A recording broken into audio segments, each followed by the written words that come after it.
आज ही Doubtnut app download करें। Doubtnut पर होगा अब आपके सभी मैथ्स, केमिस्ट्री, फिजिक्स और बायोलॉजी डाउट्स का सफाया। बस अपने क्वेश्चन की फोटो खींचो, उसे क्रॉप करो और तुरंत वीडियो सोल्यूशन पाओ। Download now. इस क्वेश्चन में हमें आंसर बताना है पार्ट ए और पार्ट बी के क्वेश्चन नंबर 13 के। ठीक है, उसमें हमसे क्या रखा था कि अभी जो हमारा सर्किट है यहाँ पे उसको हमने कनेक्ट कर रखा है एक हाई फ्रीक्वेंसी सप्लाई से जो 240 वोल्ट था और 10 किलो हर्ट्ज था। ठीक है, इसलिए फिर हमें एक्सप्लेन करना था आगे जाके कि एट वेरी हाई फ्रीक्वेंसी पे जो इंडक्टर होगा सर्किट में वो nearly amount to open circuit होता है। ठीक है, फिर हमसे पूछ रखा था कि how does an inductor behave in a DC circuit after steady state.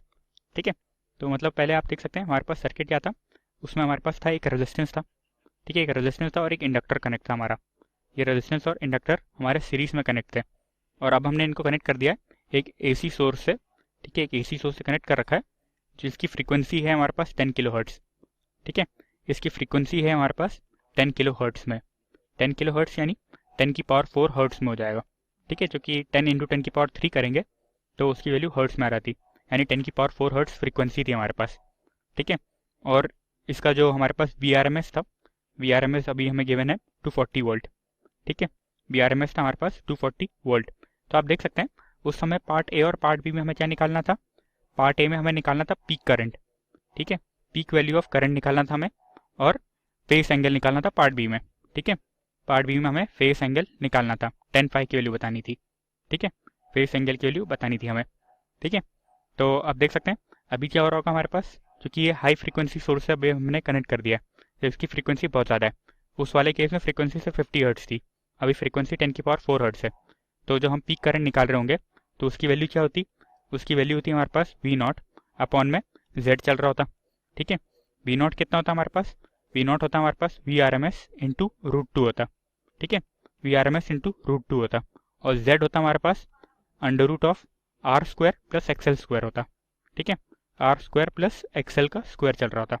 XL क्या होता है हमारे पास, XL होता है हमारे पास ओमेगा इंटू एल। XL होता है हमारे पास ओमेगा इंटू एल। और आप देख सकते हैं उस समय हमारे पास रेजिस्टेंस की वैल्यू दे रखी थी 100 ओम। ठीक है, और जो इंडक्टर था वो 0.5 हेनरी का था। ठीक है, 0.5 हेनरी का था। तो अगर हम ओमेगा इंटू एल के लिए ओमेगा निकालते हैं, ओमेगा होता है हमारे पास 2 पाई इंटू फ्रीक्वेंसी। ठीक है, इंटू एल चल रहा होता है हमारे पास। 2 पाई इंटू फ्रीक्वेंसी थी हमारी 10 की पावर 4 इंटू एल, एल था हमारे पास 0.5। ठीक है, ये हमारे पास यहाँ पे चल रहा होता। तो जब हम Z निकाल रहे होते हैं तो उसकी वैल्यू चल रही होती है हमारे पास अंडर रूट में R स्क्वायर। ठीक है, यानी हमारे पास चल रहा था रेजिस्टेंस का स्क्वायर। रेजिस्टेंस था हमारे पास कितना था, रेजिस्टेंस था हमारे पास 100 ओम, यानी 100 का स्क्वायर प्लस XL का स्क्वायर। ठीक है, यानी XL का स्क्वायर करेंगे तो 2 पाई का स्क्वायर 4 पाई स्क्वायर। ठीक है, इंटू हमारे पास 10 की पावर 4 इंटू 0.5 का भी स्क्वायर चल रहा होता। ठीक है, 10 की पावर 4 इंटू 0.5 का भी स्क्वायर चल रहा होता। तो आप देख सकते हैं यहाँ पे क्या हो रहा है हमारे पास, यहाँ पे जो हमारे पास जो XL था वो बहुत बहुत लार्ज है रेजिस्टेंस के कंपैरिजन में। ठीक है, XL की वैल्यू बहुत ज़्यादा थी रेजिस्टेंस के कंपैरिजन में, तो हम Z की वैल्यू नियरली XL के बराबर ही ले लेते हैं। ठीक है, Z की वैल्यू नियरली XL के बराबर ले लेते हैं हम लोग। तो हमारे पास क्या चल रहा होता अभी, हमारे पास जो करंट होता I0 equals to V0 upon में Z चल रहा होता, यानी VRMS था हमारे पास 240 इंटू √2 अपॉन में Z। ठीक है, Z की वैल्यू हम नियरली XL ले लेते हैं, तो इससे हमारे पास पीक वैल्यू ऑफ करंट जो आ रही होती वो कितनी आ रही थी, पीक वैल्यू ऑफ करंट हमारे पास यहाँ से आ रही थी 1.08 इंटू 10 की पावर -2 एम्पियर में। ठीक है, 1.08 इंटू 10 की पावर -2 एम्पियर, ये हमारे पास पार्ट ए का आंसर आ गया उसके। ठीक है, अब पार्ट बी का निकालते हैं। तो पार्ट बी का निकालने के लिए हमें फेस एंगल निकालना है 10 फाई। 10 फाई फेस एंगल जो होता है हमारे पास वो होता एक्स अपॉन में आर होता। ठीक है, एक्स अपॉन में आर, एक्स माने यानी हमारा नेट होता था XL माइनस XC होता था, क्योंकि XC 0 है यहाँ पे तो XL अपॉन में आर चल रहा होता। ठीक है, यानी ये चल रहा था हमारे पास 2 पाई इंटू फ्रीक्वेंसी 10 की पावर 4 इंटू 0.5 अपॉन में 100 चल रहा था हमारे पास। ठीक है, तो 10 फाई की वैल्यू आ गई हमारे पास 100 पाई के बराबर आ गई। तो आप देख सकते हैं कि जो हमारा फाई है वो बहुत लार्ज है। ठीक है, यानी जो हमारा फाई है वो टेंड कर रहा है 90 डिग्री पे, क्योंकि 10 फाई इक्वल्स टू 100 पाई बहुत ज़्यादा होता है, इसलिए हम मान लेते हैं कि जो हमारा फाई है नियरली 10 कर रहा है 90 डिग्री पे। ठीक है, यानी जो हमारा फेस एंगल जो हो रहा था वो नियरली π/2 हो रहा है। ठीक है, फेस एंगल जो हमारा बन रहा था, फेस एंगल जो बन जाता हमारे पास वो नियरली बन जाता π/2। ठीक है, नियरली बन जाता π/2 पे। ठीक है, क्योंकि XL की वैल्यू बहुत ज़्यादा थी R के करस्पॉन्ड में।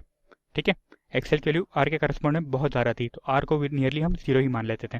ठीक है, तो इससे 10 पाई हमारा इन्फिनिटी पे टेंड कर रहा था, क्योंकि 100 पाई बहुत ज़्यादा होता है। ठीक है, 100 पाई की वैल्यू बहुत ज़्यादा होती है, इसलिए फाई हमको नियरली 90 डिग्री पे टेंड मान लेते थे।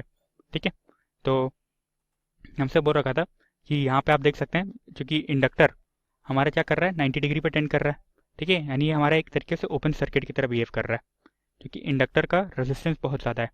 ठीक है, इंडक्टर का रेजिस्टेंस बहुत ज़्यादा है, तो यहाँ पे वो एक नियरली ओपन सर्किट की बात कर रहा है। इसको आप ऐसे भी समझ सकते हैं कि जो एक्सेल है वो होता था हमारे पास ओमेगा इंटू एल, फ्रीक्वेंसी जितनी ज़्यादा होगी उतना ज़्यादा ओमेगा होगा, यानी एक्सेल अगर बहुत ज़्यादा है हमारे पास। ठीक है, तो करंट की वैल्यू हम निकालते थे वी अपॉन में जेड से। ठीक है, वी अपॉन में जेड, और वी की वैल्यू हम नियरली एक्सेल लिख लेते रहे। क्योंकि हमारा एक्सेल बहुत ज़्यादा है तो करंट हमारा नियरली टेंड कर देता जीरो पे, करंट की वैल्यू टेंड हो जाती थी जीरो पे। ठीक है, तो ये हमारा नियरली ओपन सर्किट की तरह बिहेव करता था, ये हमारा ओपन सर्किट की तरह बिहेव करता था। अब हमसे आगे बोल रखा था कि डीसी सर्किट में कैसे बिहेव करता है। डीसी सर्किट में क्या ओमेगा की वैल्यू जीरो होती है। ठीक है, डीसी सर्किट की जब हम बात करते हैं तो उसमें ओमेगा की वैल्यू जीरो होती है, यानी हमारा एक्सेल की वैल्यू जीरो रहती। ठीक है, एक्सेल की वैल्यू हमारी तब जीरो हो जाती। ठीक है, तो डीसी सर्किट में क्या है, जब स्टेडी स्टेट रीच हो जाती थी, ये हमारे जब स्टेडी स्टेट रीच हो गई तब की बात कर रहे हैं। ठीक है, जब स्टेडी स्टेट रीच हो जाती थी तो उसकी फ्रीक्वेंसी चेंज नहीं होती, यानी एक्सेल जीरो हो रहा था। ठीक है, एक्सेल जीरो हो जाता, यानी जो हमारा इंडक्टर है वो एक क्लोज सर्किट की तरह बिहेव कर रहा होता। ठीक है, इंडक्टर हमारा तब क्लोज सर्किट की तरह बिहेव कर रहा होता। ठीक है, तो ये इस क्वेश्चन का यहाँ पे आंसर था, ये इस क्वेश्चन का यहाँ पे हमने आंसर दे दिया है। ठीक है, थैंक यू। क्लास 6 से 12 से लेके नीट, IIT, जेई मेंस और एडवांस के लेवल तक 10 मिलियन से ज्यादा स्टूडेंट्स का भरोसा। आज ही डाउनलोड करें डाउटनेट ऐप या व्हाट्सएप कीजिए अपने डाउट्स 8400 400 400 पर।